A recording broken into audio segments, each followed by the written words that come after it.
We then see Issac saving, "I need to pull my arm out but it's shaking too much. I can't do it." He continues struggling and eventually his hand comes out. "Ah, it's out," he says as he begins to fall. We see the floor beneath him glowing blue from the flames above. We then see the Spider Queen burning with a bright blue flame, mangling its fur and skin right off. We see Issac nearby, having fallen and hit his head on a stone nearby. We then see the spider continue burning until it's nothing, and a huge magic stone remains behind. We then cut to Issac waking up, saying, "Where am I?" We then hear two people talking. One says, "Did you tell them that the young master has left the estate?" That voice, is it Nanny? He thinks to himself. Someone else speaks saying, "How could I possibly tell them? There would have been an uproar." We then see the nanny, and has talking as Issac thinks to himself, "Hans." We then hear Hans saying, "But do you really not know? You had heard that the young master went all the way to the abandoned mine." We then see Hans looking at the nanny.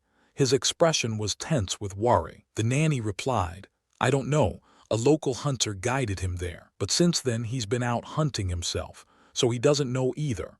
We then see the nanny looking thoughtful and Issac thinks back, saying, "Ah, that's right. I defeated the Spider Queen," he says to himself, "and I fell unconscious after hitting my head on the ground." He thinks fortunately that he will work himself up soon, for we then flash back to Issac exiting the cave where he had just defeated the Spider Queen. Then I barely made it out of the abandoned mine and back to the village. After that, he ran into Hans, who was worrying and looking for him at the village entrance. He then says, "I just fell asleep," and we then see an image of Issac collapsing into Hans' arms with exhaustion. We then see Issac open his eyes and off-screen the nanny says, "That's right, because we did exactly as the young master said.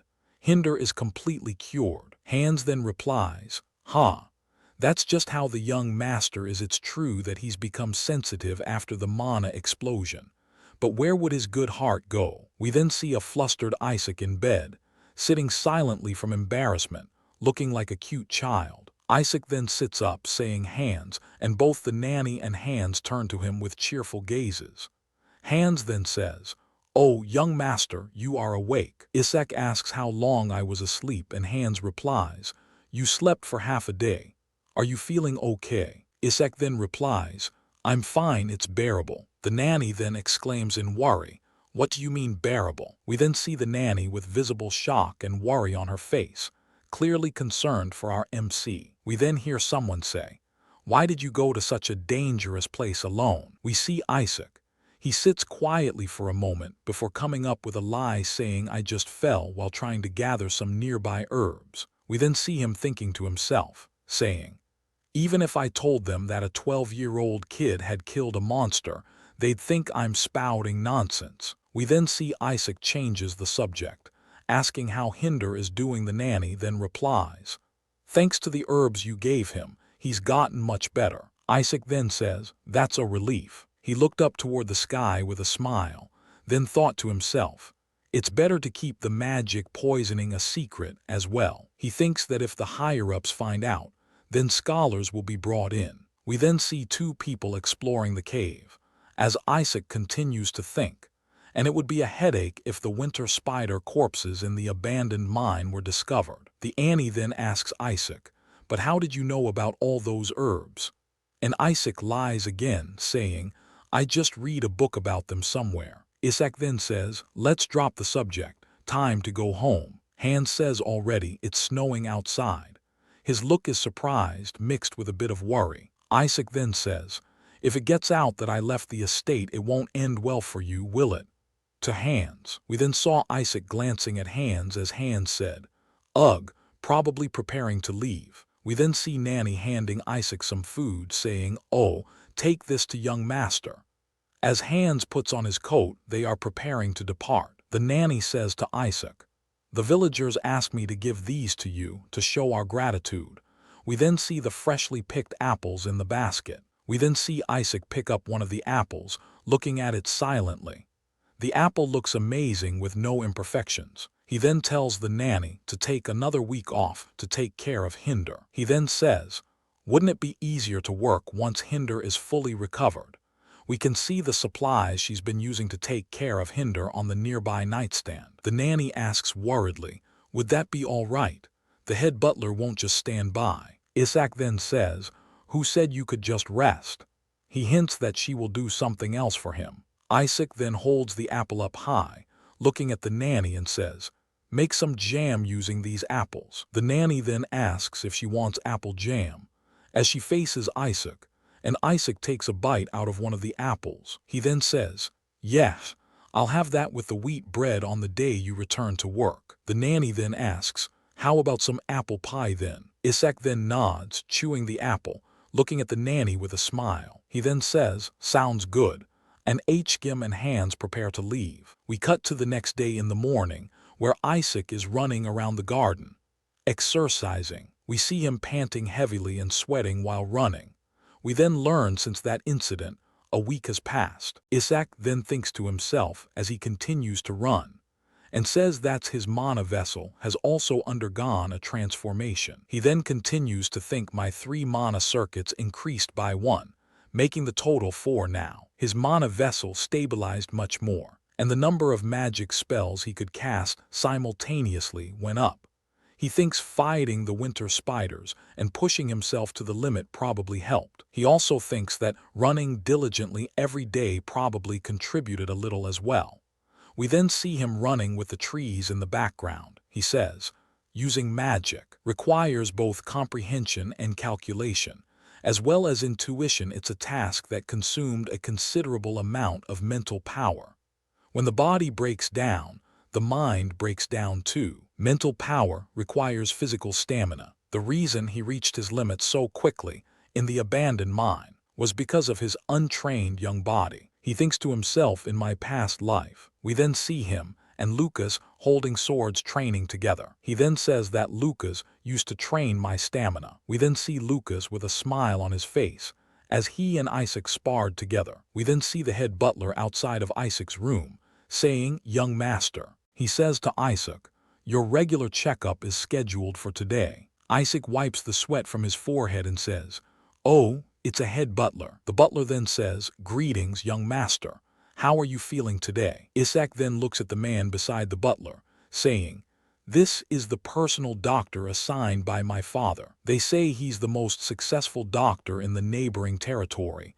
We then see him in the background, Issac surting against a fountain, as the doctor prepares to check him. He thinks to himself, "But even he didn't quite understand my constitution." The doctor then places his hands on Issac's shoulders, saying, "There doesn't seem to be any major issues today." He says, "In fact, you seem healthier than ever." The doctor says then I should slowly change your medicine, and Issac looks away, annoyed, thinking to himself, "Drawing conclusions as you please." The doctor then says this is a potion called Panacea. We then see all the medicine in the doctor's suitcase, as he says it stabilizes the flow of mana. Issac thinks to himself, "Panacea? Father really made sure I got good stuff," he says, looking at it thoughtfully. We then see the medicine up close, and it says Panacea translates to cure-all in the common tongue. It's used as a stimulant for some and a performance enhancer for soldiers, while the position is known to stabilize the flow of mana. We then see someone studying the Panacea. I assume that was actually a misunderstanding that occurred while translating the ancient language. Issac then thinks to himself, the actual effect is stimulating the flow of mana. We then see Issac holding and looking at the Panacea, thinking in other words, "It's a poison for me, whose mana goes out of control." He thinks to himself, however, for his current situation, it will work as an appropriate catalyst if he uses it well.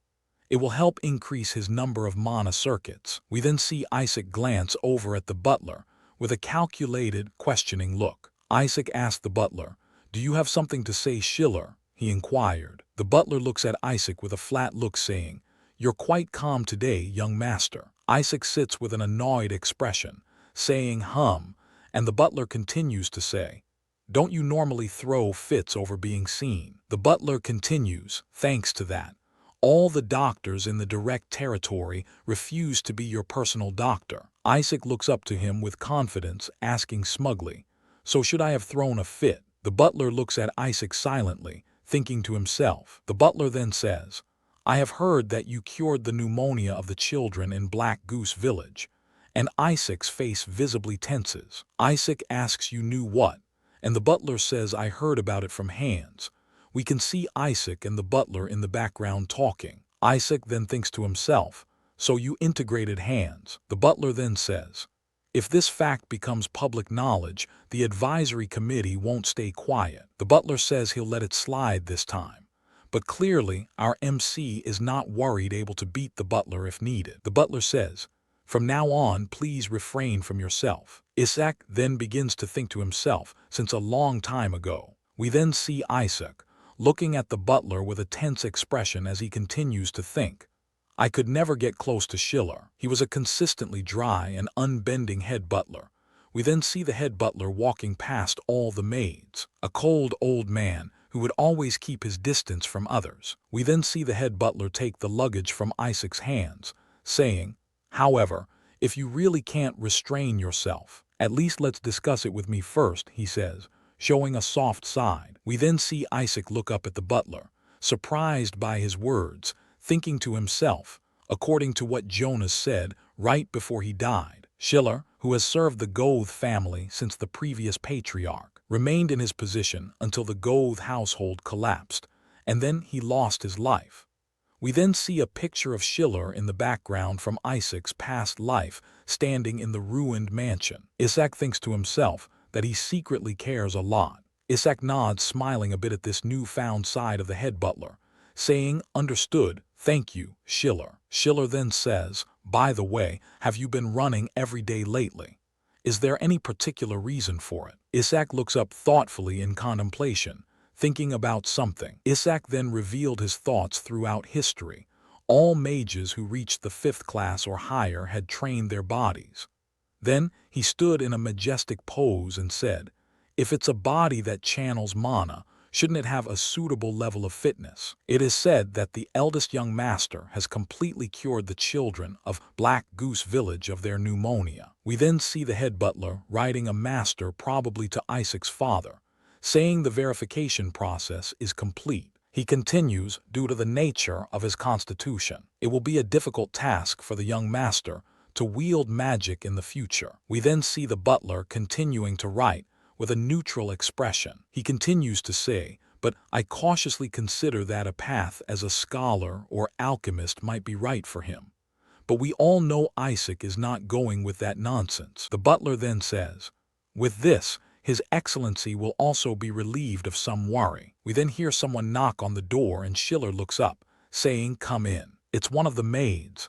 She opens up the door nervously, saying, excuse me, sir. Schiller says, Rosa, it's you again. The maid looked worried and clenched her hands against her chest, saying, pardon me, head butler. She says that the maids keep disappearing and are never returned. We see the maid facing Schiller as she continues to say, I don't know about Clara, but as for Annette, she's a diligent girl who hasn't taken a single day off in 3 years. The maid Rosa says, I'm sure.